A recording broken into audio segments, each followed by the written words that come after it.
Hindi ko po alam. Babaliktarin ko naman po. Nabasa at napanood ko lahat ng interview ninyo nitong nagdaang Hulyo at Agosto. Sa ABS-CBN kay Ms. Corina Sanchez, sa DZMM kay Tunying Taverna, yung Inquirer, pati po kay Malumanga sa GMA News. May mga sinabi po kayo ito na nais ko pong mapakinggan bilang pagbigay daan sa inyong panig naman. Sabi po ninyo, halimbawa, nung ni-raid kayo ng NBI, hinaras kayo at nauwi pa sa sakitan at nasaktan daw yung isang anak ninyo. Pakikwento nga po yun. Opo. Ano po ang nangyari? Paano po nasaktan yung anak ninyo nung nag-raid ng NBI? Hindi ko na matandaan, sir. Nung nag-raid po ang NBI, sa interview nyo kay Corina Sanchez, may pinakita pong video po doon, yung CCTV camera. At nagsisisigaw po kayo doon sa NBI. Sabi, anong ginagawa nyo dito? Sige, kunan nyo. Tawagan nyo ang boss nyo. Sino po yung tinutukoy nyong boss nyo sa mga NBI agents na nandun?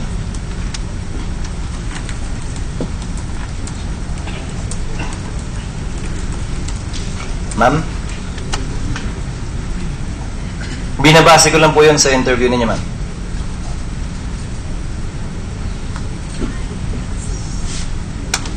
Kasi humingi kami ng warrant, wala po silang mapakita. Kaya sabi ko kung pwede, pakitawagan po yung boss nyo at tatanungin ko, bakit humi-raid sa amin na wala pong warrant? Sa video din po yun, may pinakitang papel sa inyo at pumayag na rin po kayo. Sabi nyo, o sige, may naipakita po ba?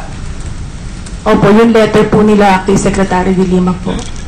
Pinayagan nyo na rin po silang magpunta at pumasok sa inyong condominium. Actually po, nasa loob na sila noon. Paano po nasaktan yung anak ninyo?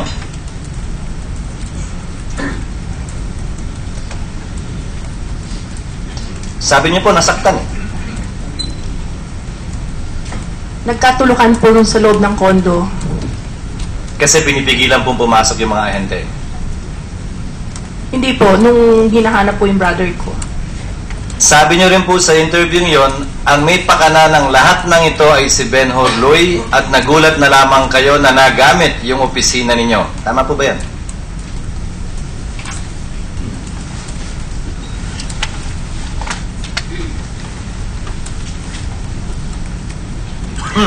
Ma'am, pwede ko basahin yung transcript sa inyo? Kaninong interview po? Kay Ms. Corina Sanchez.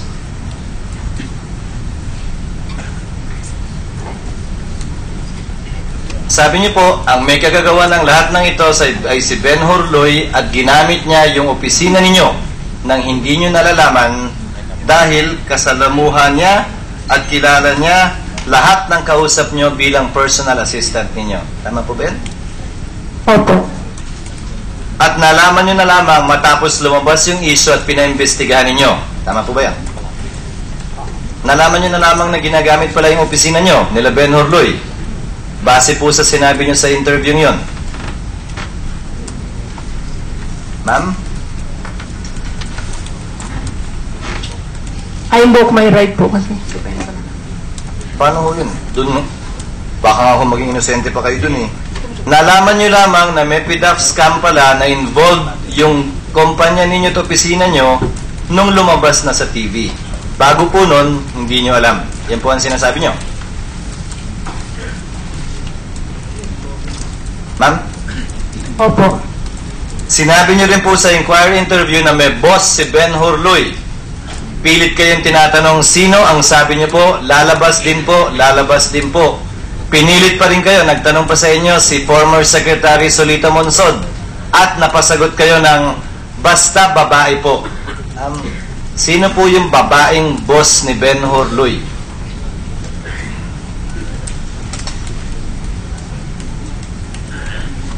Hindi ko maalala, sir. Hindi niyo po maalala yung tanong o hindi niyo po maalala yung babaeng boss ni Ben Horloy na tinuturo ninyo na lalabas din, sabi niyo?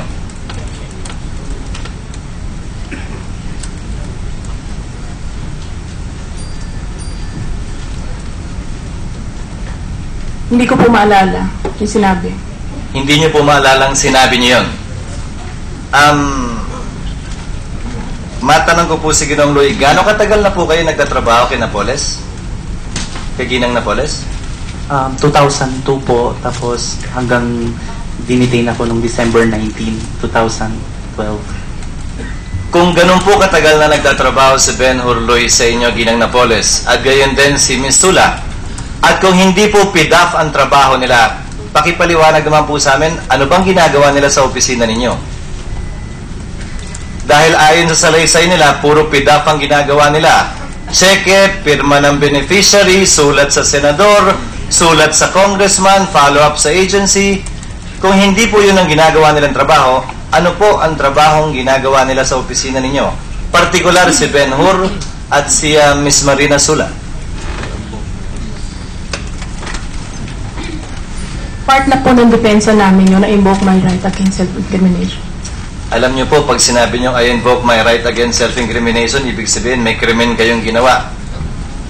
So, illegal po yung ginagawa nila sa opisina niyo, maliban pa sa inamin nilang ginagawa na nila? Yun po ba sinasabi niyo, ma'am? Parang hindi po pa-preempt ang depensa namin, Your Honor. Unawain ko po. Sabi niyo rin po sa mga interview ninyo, kinausap kayo ni Attorney Baligod sa EDSA Shangri-La at hiningang kayo ng pera.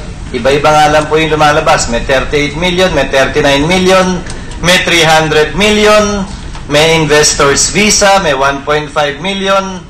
Pakisalaysay naman po sa amin yung paghingi sa inyo ng pera ayon sa inyo ni Attorney Baligod.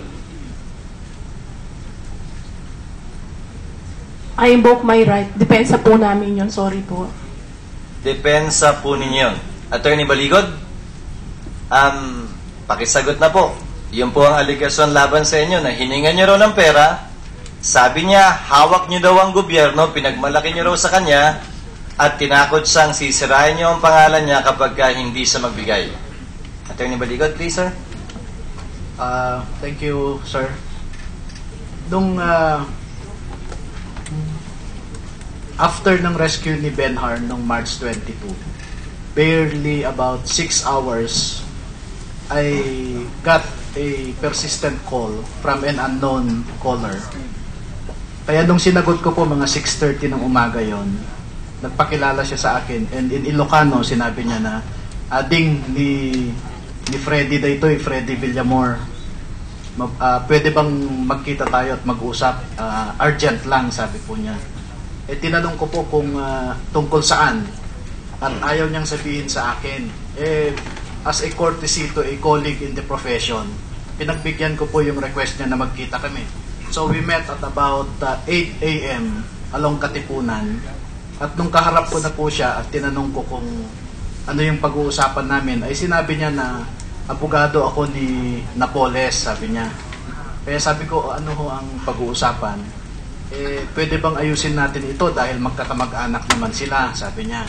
So sabi ko, sige po, kung yun ang gusto nyo, sasabihin ko sa mga clients ko.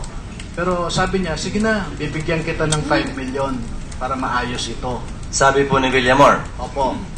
Sabi ko sa kanya, hindi ho pwedeng ayusin ito dahil kung mabasa po ninyo yung report ko kay Secretary De Lima at saka yung sulat, meron na hong naisali doon ng mga legislators na involved dito sa anomaly. So kahit ho makipag-ayos sila, hindi ho mababago yung mga affidavit na nakasaad na doon. So sinabi ko kay Attorney Villamor, imposible hong maayos yan. Then March 25, nakapag-arrange po ulit si Attorney Villamor ng meeting through sa isang kaibigan niya, si retired General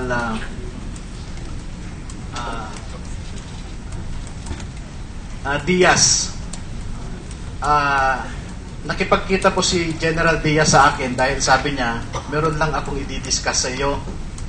At alam ko po si General Diaz dahil na-meet ko na siya once noong nagkita kami nung pitsan ko na si Jonathan Baligod. So, nag-meet po kami ni General Diaz at tinanong ko kung bakit. At sinabi niya, pwede mo bang pagbigyan si Attorney Villamor ng isa pang meeting? Tungkol saan, General? Sabi ko, hindi ko alam, basta pagbigyan mo isa pa, sabi niya. Sige po, sabihin mo kay Attorney Villamor na tawagan ako or mag-text to confirm.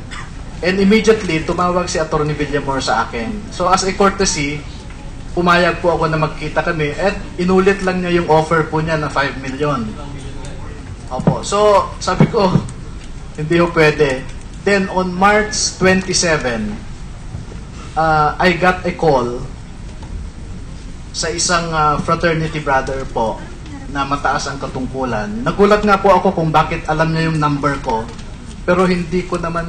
Mataas ang katungkulan sa fraternity nyo, mataas ang katungkulan sa gobyerno. Dati po kasi retired na siya from the government. Sino po?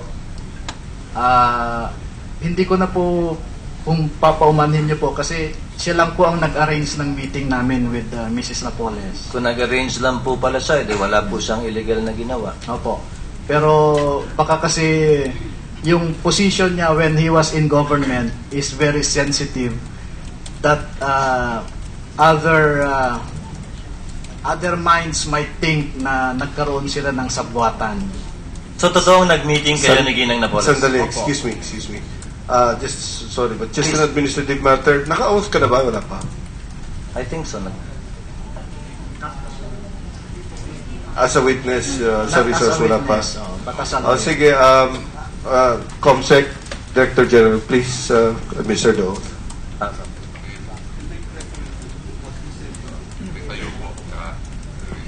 You swear or affirm to tell the truth, the whole truth, and